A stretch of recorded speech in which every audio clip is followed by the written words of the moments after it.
Good day, everyone. It is April 12th, and I've got another kind of basic update to kind of share where I'm at with you guys.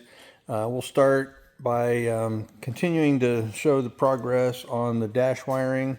So you can see I've got all the switch legs now that are going to be mounted in the dash. This is the ignition switch, horn switch, windshield wiper and washer switch, and headlight switch. All those legs are wrapped and cleaned up and ready to go.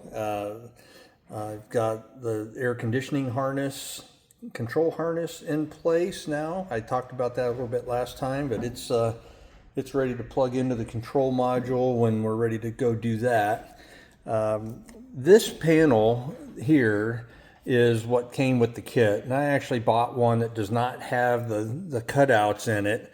So I'll be making a cutout for the shifter in essentially the same place that's in this factory 5 provided panel, but will not be making a cutout for the emergency brake opening since I'm using an electronic emergency brake. The other aspects of wiring that I'm working on, coming up with a strategy to do all the main power feeds. So these are for the main power to the fuse block, and then this is the wire that attaches over to my small bus bar that's on my electronics panel. And then I will be using either something inside the car here or potentially outside the firewall for making the battery connections, and I've got to lay those out. So I've got the main battery cable kind of laid in place, and that's going to come up here. It'll tie into the starter, and then I will have a second wire that comes up and goes up into the into where the mega fuse is going to be, and the Coyote power distribution block, and then back down the other side and over to the alternator.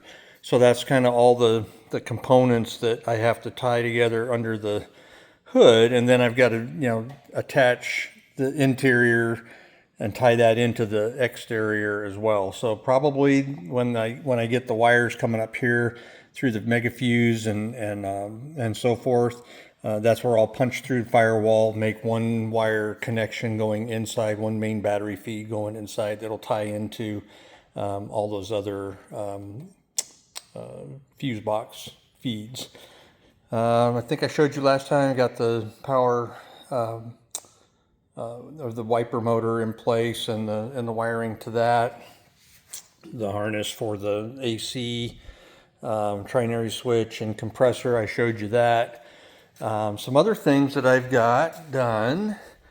I've got the new hub from IE 427. That's this piece here, which is machined specifically for the NRG quick release steering hub. So that is what you see here, and that's open and closed, and then that ties into the front of the dash, and that's what you'll see. So when this is open, that's essentially removing the steering wheel, and I have decided on an NRG steering wheel, which I have here, which will mount